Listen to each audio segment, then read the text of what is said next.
Good morning students. Sanjay sir classes में आपका पुनः स्वागत है। आज की कक्षा में मैं कक्षा 12 जीव विज्ञान की एक विशेष टॉपिक के बारे में चर्चा करने जा रहा हूँ, जो परीक्षा की दृष्टिकोण से अति महत्वपूर्ण है।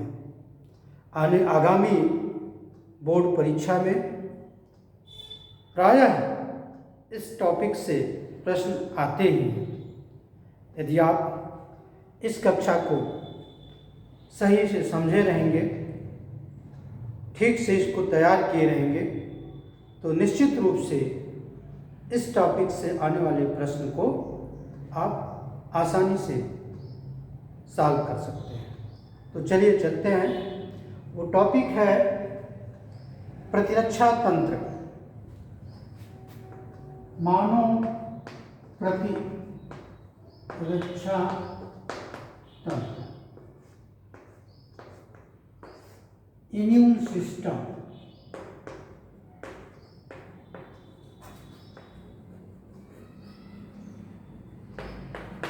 मानव प्रतिरक्षा तंत्र क्या होता है? मानव प्रतिरक्षा तंत्र ठीक उसी तरह से एक तंत्र है जैसे शरीर के अन्य तंत्र हैं, जैसे पाचन तंत्र है, श्वसन तंत्र है, सर्जन तंत्र है, रुधिर परिसंचरण तंत्र है, तंत्रिका तंत्र है, जनन तंत्र है। बिल्कुल उसी तरह का एक तंत्र हमारे शरीर के अंदर पाया जाता है जिसका नाम है प्रतिरक्षा तंत्र। यह प्रतिरक्षा तंत्र हमको विभिन्न प्रकार के बीमारियों से लड़ने में सहायता करता है, और इस क्रिया को जब हमारा प्रतिरक्षा तंत्र बाह्य बीमारियों से या विभिन्न प्रकार के रोगाणुओं से लड़ने का कार्य करता हो, उसे हम अपने शरीर का प्रतिरक्षा करते हैं, उसको हम प्रतिरक्षा करते हैं। अंग्रेजी में इसको कहेंगे इम्यूनिटी।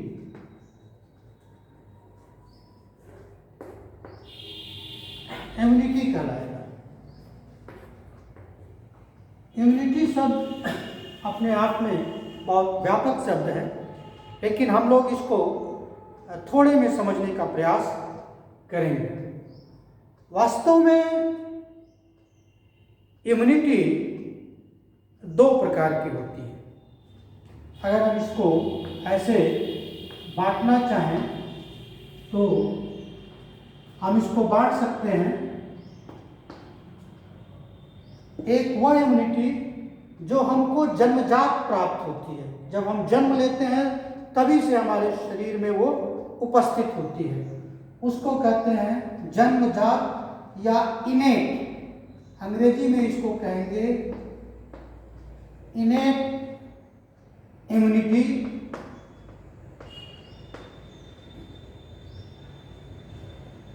हिंदी में इसको कहेंगे जन्मजात प्रतिरक्षा तंत्र। प्रतिरक्षा तंत्र। दूसरा जो प्रकार है उसको कहेंगे अर्जित या उपार्जित या एक्वायर्ड। अंग्रेजी में कहेंगे एक्वायर्ड, हिंदी में इसको कहेंगे एक्वायर्ड इम्यूनिटी, और हिंदी में कहते हैं इसको अर्जित या उपार्जित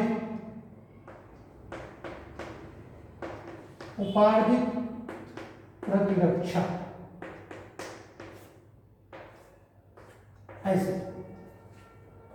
दो प्रकार की प्रतिरक्षा हमारे शरीर में पाया जाता है। जो इनेट है वो पुनः कई प्रकार का होता है, जैसे कि हम इसको बांट देते हैं इनेट को। जैसे ये विभिन्न प्रकार के बैरियर्स होते हैं, रुकावट होते हैं, जिनको हम फिजिकल बैरियर्स, जैसे भौतिक रुकावट,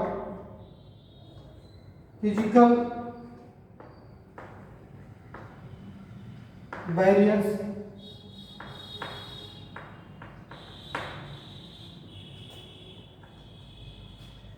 दूसरा फिजियोलॉजिकल बैरियर्स,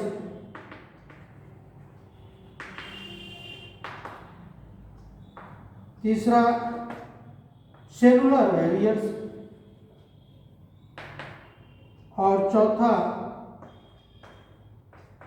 जो प्रकार है वो है साइटोकाइंस, साइटोकाइन बैरियर्स। तो ये इतने तरह के हैं, physical barriers, physiological barrier, cellular barrier और साइटोकाइन बैरियर। फिजिकल बैरियर्स क्या है, ध्यान दीजिए। फिजिकल बैरियर जैसे हमारा चमड़ी, स्किन,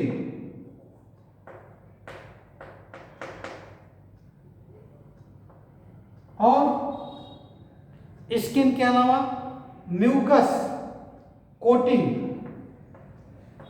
या म्यूकस कोटिंग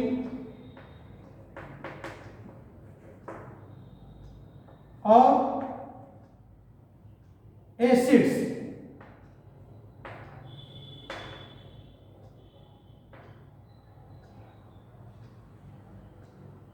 या एसिड न कह करके हम यहीं तक इसको समझते हैं। चमड़ी हमारी जो स्किन है वो एक तरह से प्रतिरक्षा का कार्य करती है, इम्यूनिटी का काम करती है। अगर चमड़ी ना हो, स्किन ना हो तो बहुत सारे जो है रोग के कारक हमारे शरीर में सीधे प्रवेश करेंगे और हमें बीमार कर देंगे। तो ये भी एक इम्यूनिटी बैरियर है। दूसरा म्यूकस कोटिंग। म्यूकस क्या है, श्लेष्म। ये वहाँ पाए जाते हैं जो हमारे शरीर के बहुत सारे ऐसे संरचनाएं हैं, जैसे रेस्पिरेटरी ट्रैक है, श्वसन तंत्र का जो नाल है, ट्रैकिया है, इसमें, या यूरिनोजेनाइटल सिस्टम है या यूरोजेनाइटल सिस्टम है, जनन मूत्र जनन तंत्र है, उसकी जो नली है, या हमारा गैस्ट्रो इंटेस्टाइनल सिस्टम है, जो हमारा आहार नाल है, मुखगुहा से लेकर के ग्रसनी से लेकर के इसोफेगस सिस्टम है इत्यादि तक का। इन सारी जगहों पर एक विशेष प्रकार की इनकी जो उपचर्म है, आउटर या कह सकते हैं जो इनका इपिथेलियल लेयर है, अंदर की तरफ जो इपिथेलियम है, वहाँ पर एक विशेष श्लेष्म चिपचिपा एक म्यूकस पाया जाता है जो रोगाणुओं को अपने आप में या अपने साथ सान लेता है, अपने साथ घोल लेता है और उनको नष्ट कर देता है। तो ये फिजिकल बैरियर की श्रेणी में आते हैं और ये हमको एक इम्यूनिटी प्रतिरक्षा प्रदान करते हैं। दूसरा जो है आ गया फिजियोलॉजिकल। फिजियोलॉजिकल में जैसे एसिड, आमाश जैसे एसिड है। एसिड में कौन सा एसिड, जैसे हाइड्रोक्लोरिक अम्ल, आंसू है, टीयर्स, सलाइवा है। ये हमारे आमाशय में भोजन को पचाने में सहायता करने के लिए, भोजन के माध्यम को अम्लीय बनाने के लिए ऑक्जेंटिक सेल्स पाए जाते हैं जो हाइड्रोक्लोरिक अम्ल का स्राव करते हैं। वास्तव में ये हाइड्रोक्लोरिक अम्ल भोजन को अम्लीय तो बनाता ही बनाता है ताकि उस पर एंजाइम्स काम कर सके, पेप्सिन एंजाइम काम कर सके। उसके अलावा भी ये एक और कार्य करता है, यह रोगाणुओं को भी नष्ट करने का कार्य करता है।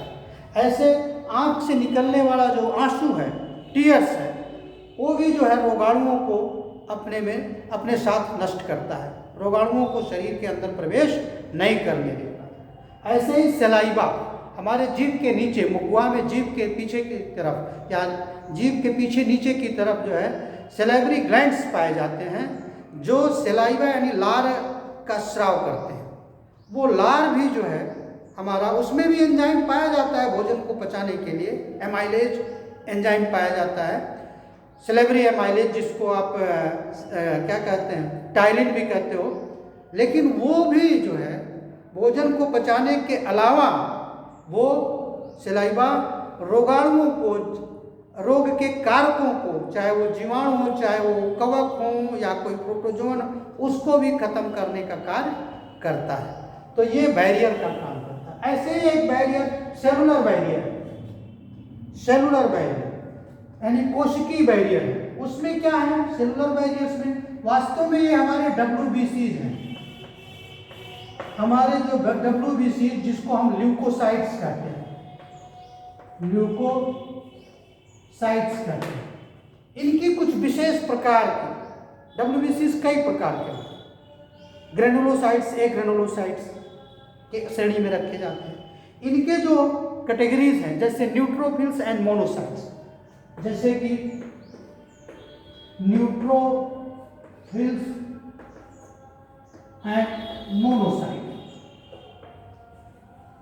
ये भी जो है रोग के कारकों को सेलुलर स्तर पर जाकर के नष्ट कर देते हैं। अगर ब्लड में आ गया कोई कारक तो ये न्यूट्रोफिल्स और मोनोसाइट्स उस रोग के कारक को, पैथोजेंस को खत्म करने का काम करते हैं। यही नहीं, इनके साथ और भी कुछ ऐसे कारक हैं या इनके सहायक हैं जैसे फेगोसाइट्स हैं, वो भी यही कार्य करते हैं। चौथा जो है वो है साइटोकाइंस। साइटोकाइंस क्या है? साइटोकाइंस एक विशेष प्रकार का जो है प्रोटीन है जिसको हम इंटरफेरॉन्स कहते हैं। इंटरफेरॉन्स कहते हैं। ये इंटरफेरॉन्स एक विशेष प्रकार का प्रोटीन है।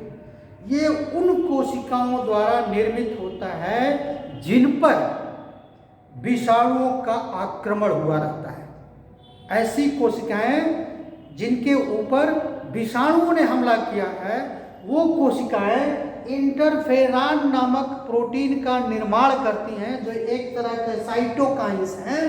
ये इंटरफेरॉन्स उन कोशिकाओं से निकल करके अपने पड़ोसी कोशिकाओं की सुरक्षा करती हैं। सोचिए, स्वयं तो खत्म हो रहे हैं, लेकिन अपने पड़ोस को बचाने के, अपने पड़ोसी कोशिकाओं को बचाने के लिए ये क्या निर्मित कर रहे हैं? इंटरफेरॉन्स। और ये इंटरफेरॉन्स जो नेबरिंग सेल्स हैं, पड़ोसी कोशिकाएं हैं, वो उनको बचाने का काम करते हैं। जब पड़ोसी कोशिकाएं उसको प्राप्त करती हैं तो उनके ऊपर विषाणुओं का आक्रमण होना मुश्किल हो जाता है या उनका हमला होना मुश्किल हो जाता है। वो अपने आप को विषाणुओं से सुरक्षित कर लेती है। तो इस तरह से देखा जाए तो इनेट इम्यूनिटी जो है वो फिजिकल बैरियर के रूप में, फिजियोलॉजिकल बैरियर के रूप में, एसिड्स, टीयर्स और सलाइवा के रूप में, WBCs के न्यूट्रोफिल्स और मोनोसाइट्स के रूप में और इंटरफेरॉन्स के रूप में काम करती हैं और हमको एक विशेष प्रकार का जो है प्रतिरक्षा प्रदान करती हैं, जिस प्रतिरक्षा को हम जन्मजात प्रतिरक्षा या इनेट इम्यूनिटी कहते हैं, जो हमको जन्म से प्राप्त होती है। अब एक और विशेष ऐसी इम्यूनिटी जो इनेट इम्यूनिटी है, प्रतिरक्षा है, ये नॉन स्पेसिफिक होती है। ये बहुत महत्वपूर्ण है, नॉन स्पेसिफिक, ये अविशिष्टीकृत होती है। मतलब ये विशेष रूप से नहीं है कि विशेष प्रकार के पैथोजन को मारने के लिए इनको तैयार किया गया, नहीं, ये विशेष बैक्टीरिया को पहचान कर मारेंगे, ऐसा नहीं। ये विशेष कवक को मारकर पहचान कर उनको खत्म कर, ऐसा कुछ नहीं। ये जनरल इम्यूनिटी है, नॉन स्पेसिफिक। ये कोई भी आए, चाहे कोई भी किसी भी प्रकार का जीवाणु हो, किसी भी प्रकार का कवक हो, किसी भी प्रकार का प्रोटोजोआ हो, किसी भी प्रकार का विषाणु हो, उन सब के लिए एक साथ, सबके लिए एक जैसा व्यवहार, सबके लिए काम करती है। तो इनको हम कहते हैं नॉन स्पेसिफिक, अविशिष्टीकृत प्रकार का प्रतिरक्षा। चलिए अब दूसरा आता है एक्वायर्ड इम्यूनिटी। एक्वायर्ड इम्यूनिटी में आप देखिए,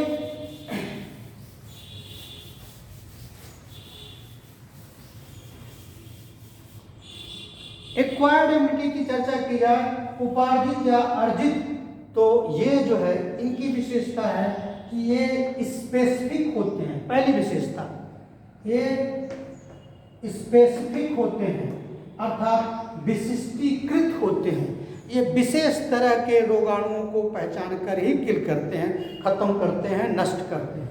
दूसरी, ये मेमोरी बेस्ड होते हैं। मेमोरी, याददाश्त।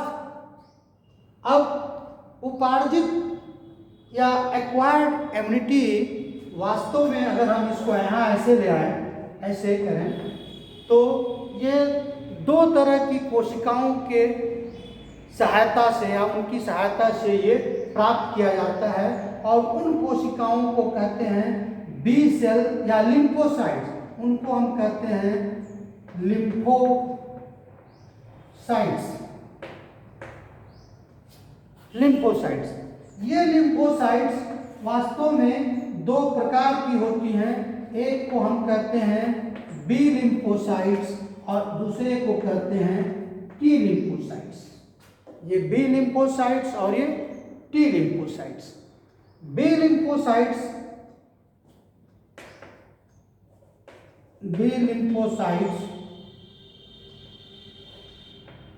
और टी लिम्फोसाइट्स, ये दोनों मिल करके उपार्जित या एक्वायर्ड इम्यूनिटी को अंजाम देती हैं या तैयार करती हैं। इसको होता क्या है कि जब किसी विशेष प्रकार के रोग के कारक का, यानी रोगाणु का या पैथोजन का शरीर के ऊपर पहला इनकाउंटर होता है, फर्स्ट इनकाउंटर होता है, पहली बार मुठभेड़ होती है, तो शरीर एक रिस्पांस देता है उससे लड़ने के लिए, उसको सॉल्व करने के लिए या उस रोग को खत्म करने के लिए।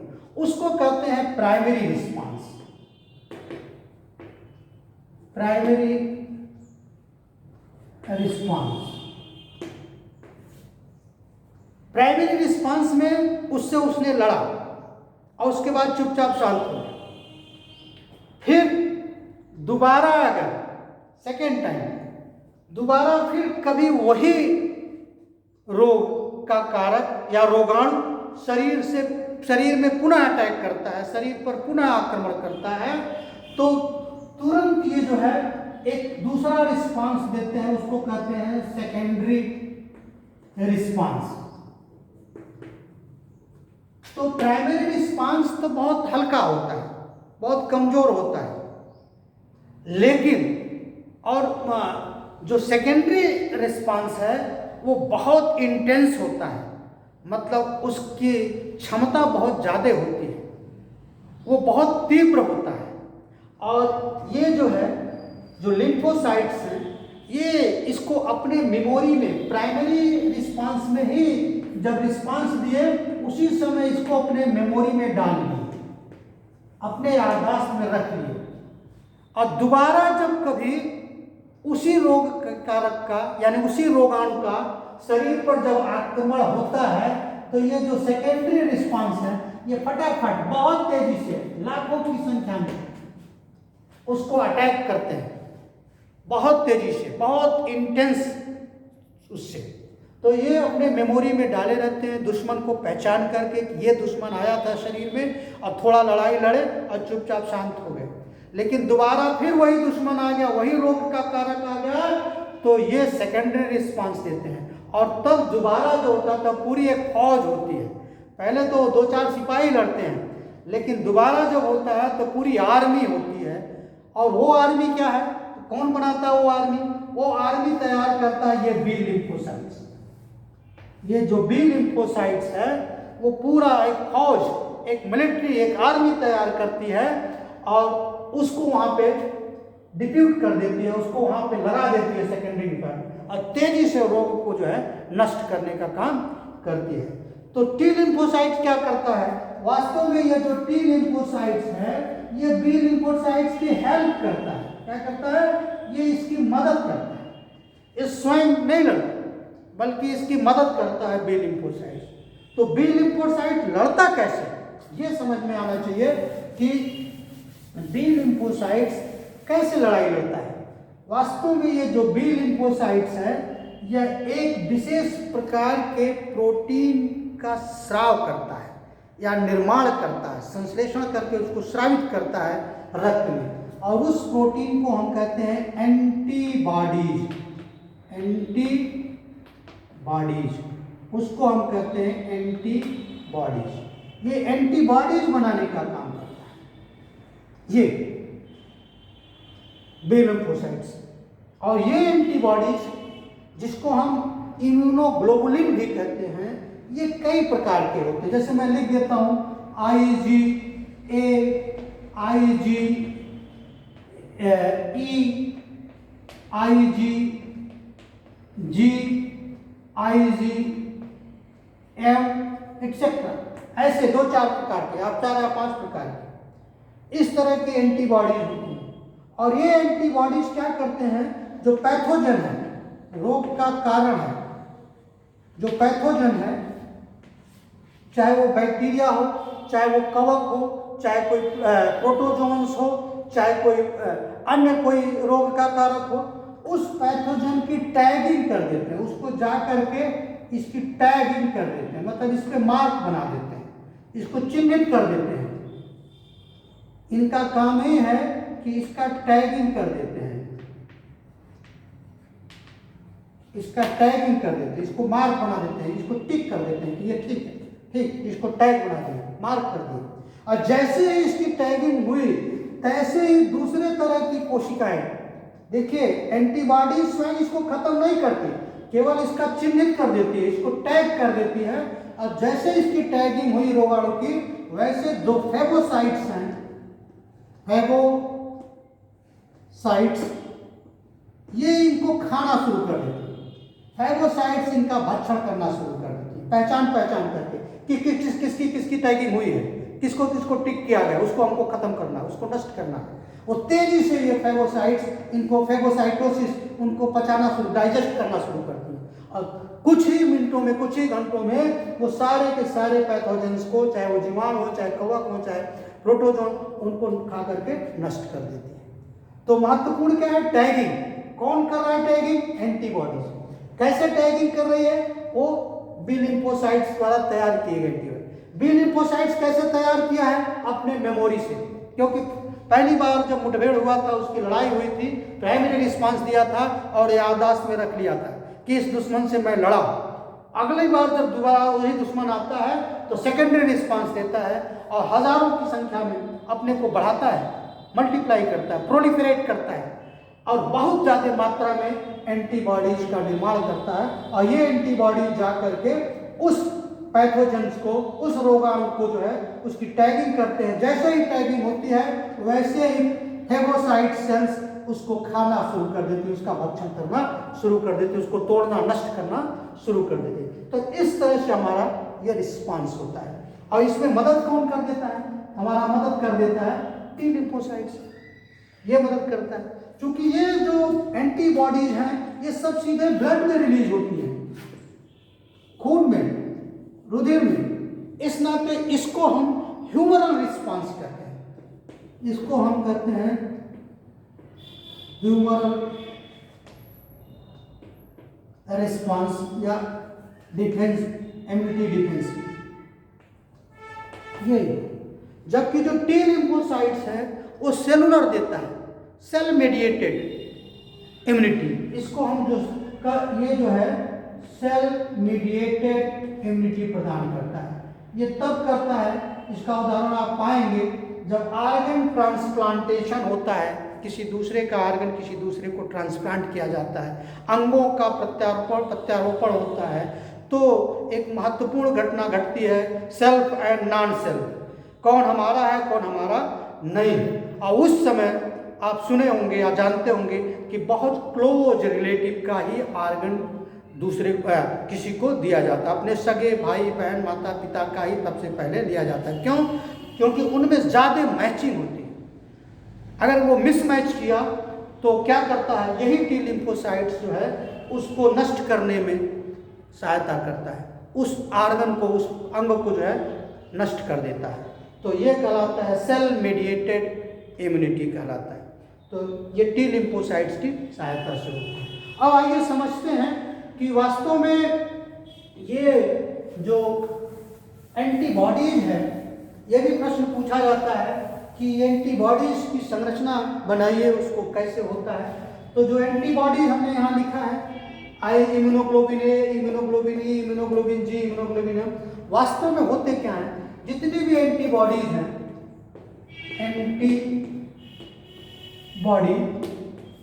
उसकी संरचना वास्तव में 4 पॉलीपेप्टाइड चेन से होती है, 4 पॉलीपेप्टाइड चेन।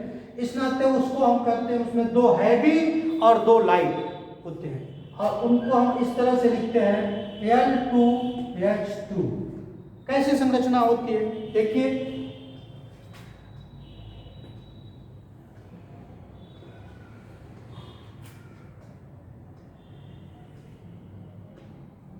ऐसे ये हैवी चेन हो गया, और इसी हैवी चेन से जुड़ा रहता है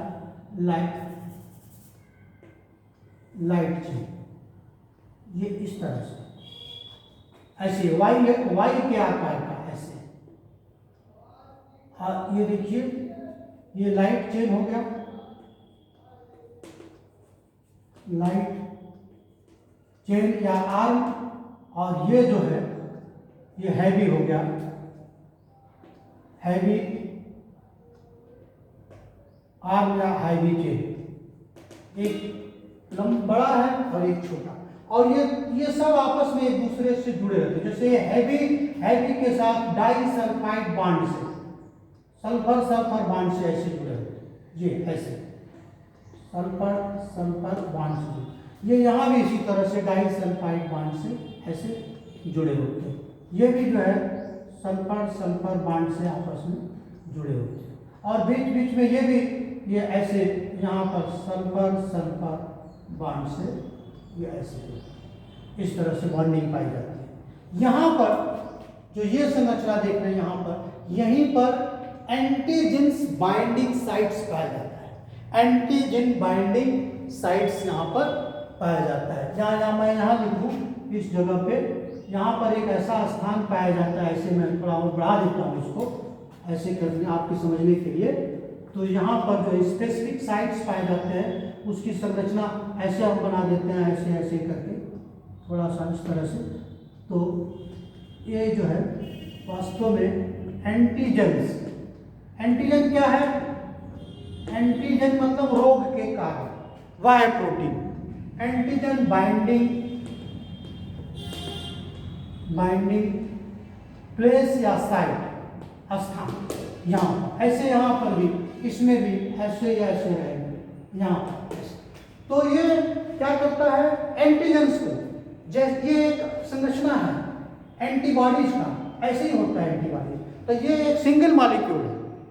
तो जो जितने अलग अलग तरह, किसी में 3 मॉलिक्यूल होते हैं, किसी में 4, किसी में 5, किसी में 1, अलग अलग प्रकार के इम्यूनोग्लोबिन में, या अलग अलग तरह के एंटीबॉडी में अलग अलग इनकी संख्या होती है, लेकिन सबका जो एकल संरचना है, फंडामेंटल जो स्ट्रक्चर है, वो एक जैसे होती है, इस तरह की।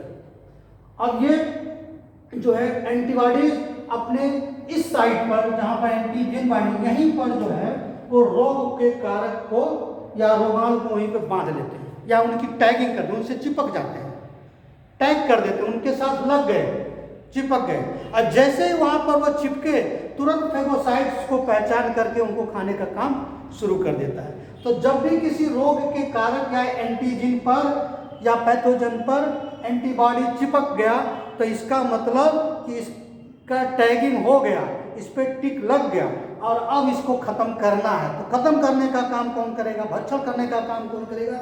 ये फेगोसाइट्स करते हैं।